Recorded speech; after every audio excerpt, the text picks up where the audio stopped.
세계적으로 히트한 일본 문화 작품인데 정작 일본에서 외면받는 작품이 있습니다. 일본인이 자국을 다룬 콘텐츠의 흥행에 크게 열광하는 성향임을 감안하면 이는 상당히 이례적인 사건이죠. 전 세계적으로 히트한 디즈니 플러스의 드라마 쇼군은 도쿠가와 이에스를 다룬 소설 원작의 드라마를 디즈니 플러스가 다시 리메이크한 작품인데요. 그런데 전 세계적으로 데이트한 이 드라마, 히트하지 못한 국가가 두 군데 있습니다. 하나는 한국, 이건 당연하죠. 한국은 일본 역사 아무리 마이너한 국가니까요. 그런데 신기한 것은 또 하나의 국가가 일본이라는 겁니다. 일본의 역사를 다루는데 인기가 없다? 게다가 그것이 전 세계적으로 히트를 했는데 미국 시장에서의 히트에 유난히 집착하는 일본 사람들의 성향을 생각하면 이건 아무래도 이상한 일이라 할 수 있죠. 보통 일본 사람들은 자국 문화를 다룬 작품이 세계적으로 히트를 하면 좋아합니다. 쇼군은 2024년 제76회 프라임타임 에미상에서 드라마 시리즈 작품상을 포함해 총 25개 부문 노미네이트, 역대 최고인 18관왕을 차지하며 작품성을 인정받았으니 작품성과 흥행성 모두를 갖췄다고 볼 수 있는데 그럼에도 인기가 없다는 것은 상당히 이해하기 어려운 상황인 거죠. 대체 일본에선 뭐가 문제였을까요?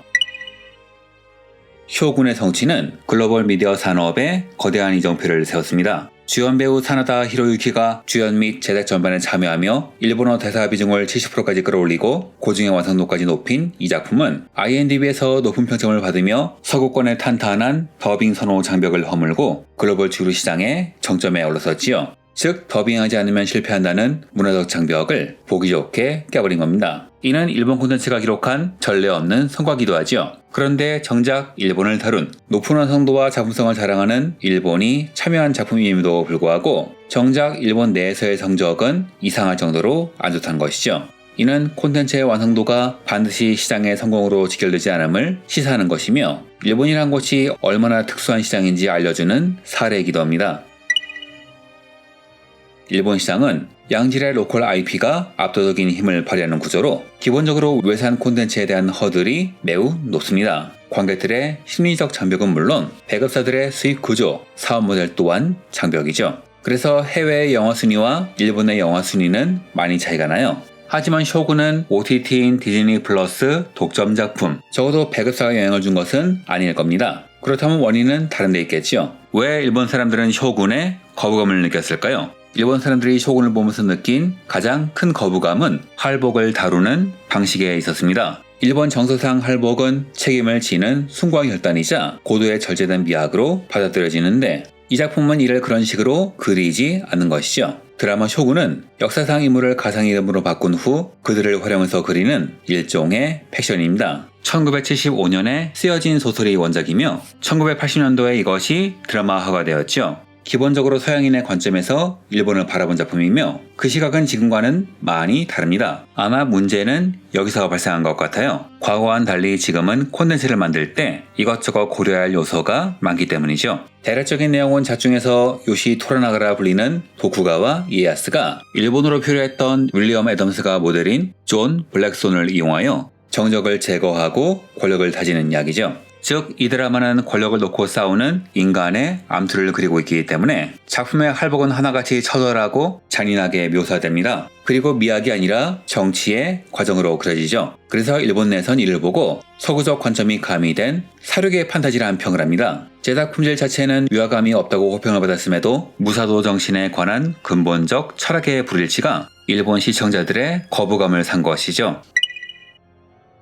원래 일본 사람들은 실제 온 인물을 패러디한다면 모를까 실제 역사를 바탕으로 만든 팩션엔 냉정합니다. 특히 그것을 타국에서 만든다면 시선이 더 차가워지죠. 즉 자국 역사를 타자화하는 것에 거부감이 강한 건데요. 그래서 일본 사람들은 쇼군을 보고 도쿠가와 이에야스를 서양인들이 멋대로 해석한 느낌을 받은 겁니다. 또한 소재도 문제였죠. 다른 나라에선 참신했을지 몰라도 일본 사람들에게 도쿠가와 이에야스는 NHK 대하 드라마를 통해 수십 년간 반복된 누구나 다 아는 IP였습니다. 심지어 핵심 인물인 외국인 미우라 안진조차 1983년작 도쿠가와 이에야스는 물론 2014년작 군사 간베에서도 비중 있게 다뤄지죠. 그러니 일본 로컬 시장에서는 리메이크된 대하 드라마에 불과했던 겁니다. 그래서 당시에는 역시 잘 만든 작품이긴 하지만 쇼군의 완성도에는 미치지 못하는 넷플릭스의 일본 오리지널 사기극 드라마인 도쿄 사기꾼들이 더 히트했죠. 그런데 문제는 정서적 거부감만으로 설명이 안 되는 또 다른 이유가 있다는 겁니다.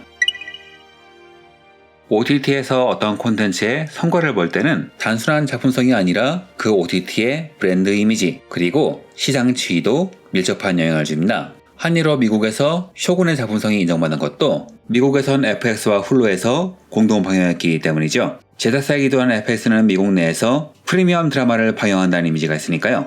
그런데 이게 일본 내에선 약간 다른 방향으로 전개됩니다. 왜냐면 방영처가 디즈니 플러스이기 때문이죠. 디즈니 플러스는 한때 계정 공유를 단속한다고 했지만 정작 단속당했다는 이야기는 잘 들리지가 않죠. 저는 그 이유를 상당수의 OTT 수요는 다중구독의 비중, 즉 스태킹 비중이 높기 때문이라고 생각합니다. 2025년 조사 결과에 의하면 한국의 경우 OTT 구독의 81%가 스태킹에 의해서 발생했다고 하죠.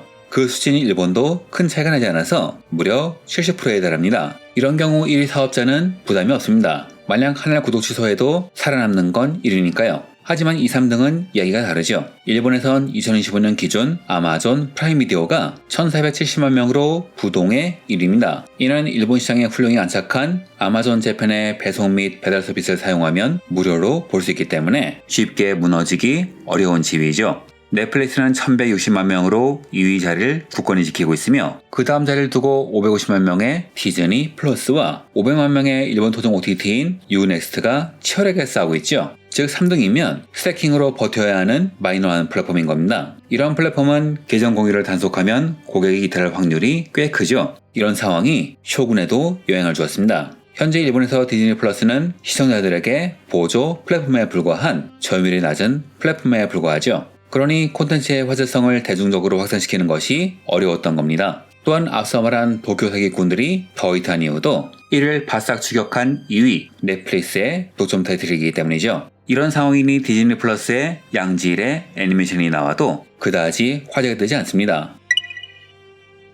재밌는 것은 쇼군이 일본어 비중이 높음에도 서양권에서 히트한 배경이죠. 원래 서양권, 특히 미국은 영어 외 언어를 영어 보는데 심리적 장벽이 크다고 합니다. 읽는 것 자체에 대한 거부감도 있고 입모양과 대사가 안 맞는 것을 불편하게 본다고 하죠. 그런데 70%가 자막인 쇼군이 히트한 이유는 바로 한국 드라마 덕분이라는 분석이 있습니다. 니온 게이자이 신문은 더빙 없는 콘텐츠의 흥행 비결을 한국 콘텐츠 오징어 게임의 흥행이라고 분석을 하지요. 정확히는 오징어 게임이 더빙 없는 타국어 콘텐츠에 대한 부담을 없앴다고 보도했을 뿐 이를 쇼군과 직접적으로 연결하지는 않았습니다. 그래도 오징어 게임이 서양권의 언어 장벽을 깬 것은 여러 서적, 논문, 기사가 인정하는 것이므로 한국 콘텐츠가 길을 열었다고 봐도 무리가 없겠죠. 이렇듯 한국의 드라마의 위력은 전 세계에서 성장하고 있고 이는 철옹성인 일본 시장도 예외가 아니라고 합니다. 그래서인지 디즈니 플러스는 일본 시장에 판도를 바꾸기 위해서 CJ ENM과의 협업을 통해서 도깨비, 응답하라, 1988 등 60여 편의 메가 히트작을 확보했습니다. 이는 넷플릭스와 CJ ENM의 기존 글로벌 계약이 일본의 도전권을 보장하지 않는다는 라이선스 루프홀을 정확히 파고든 전략이라고 하죠. G가발의 넷플릭스가 CJ ENM 콘텐츠와 글로벌 계약을 맺었더라도 일본만큼은 독점이 아니었다는 겁니다. 현재 일본에서 K드라마는 10대에서 20대, 40대에서 50대를 중심으로 탄탄한 팬층을 확보하고 있으니 상대적으로 낮은 비용을 들여 검증된 K드라마를 들여와 쇼군과 같은 일본양 오리지널 프로젝트도 하지 못한 가입자 저변 확대와 플랫폼 체류 시간 증대를 노리는 것이죠. 이는 일본 시장 공략의 핵심이 로컬 시장만을 위한 오리지널 작품만이 아니라 인접 국가에 검증된 IP를 선점하는 큐레이션 역량으로 이동하고 있음을 말합니다. 즉 가장 독특한 문화권인 일본의 문화시장이 한국 콘텐츠가 공략할 시장이 될 수도 있다는 것이죠. 당연히 일본도 이 시장을 그냥 보고만 있는 것이 아닙니다. 한국이 웹툰을 원작으로 해서 드라마를 만든다면 일본은 몇 배나 더 거대한 만화 시장이 원작의 창고로 버티는 국가죠. 한때 일본의 실사 드라마는 원작의 팬이 아니면 안 보는 물건이었지만 최근엔 일본의 드라마 제작자가 기존 지상파를 떠나 OTT의 품으로 달려가면서 사정이 달라지고 있습니다. 최근 글로벌 시장에서 호평을 받았던 슈에이샤의 원피스도 그렇고 넷플릭스 오리지널인 시티헌터가 무려 1650만 뷰를 기록하며 그의 비영어권 영화 최고 성적을 거둔 현상은 한국의 K드라마가 쌓아야 할 상대가 탄탄한 원작을 등에 업은 일본 시장이 될 수도 있다는 이야기죠. 즉 기존의 투자자, 일본의 제작위원회와 함께할 때는 어색한 실사화만 양산했다면 글로벌 OTT를 등에업은 지금은 사정이 다르다는 겁니다.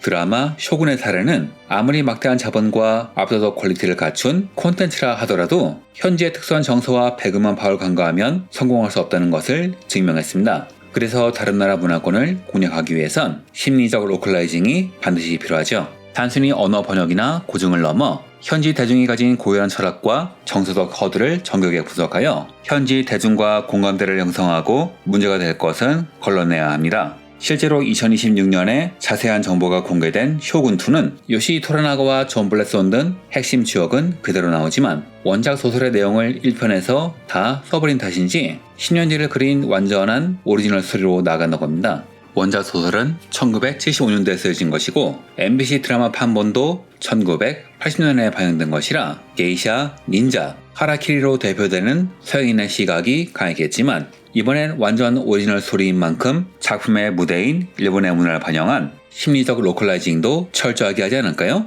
다만 한국의 경우에는 일본의 역사물, 시대물이 인기 없는 것은 거의 철칙이기 때문에 어떻게 흘러갈지는 지켜봐야겠네요. 결국 콘텐츠 전쟁의 승패는 퀄리티가 아니라 공감의 설계에 달려있다. 이게 이번 영상의 주제라 할 수 있겠습니다. 지식에서 얻은 인사이트를 말하는 지식공장, 이번 영상은 여기까지입니다. 감사합니다.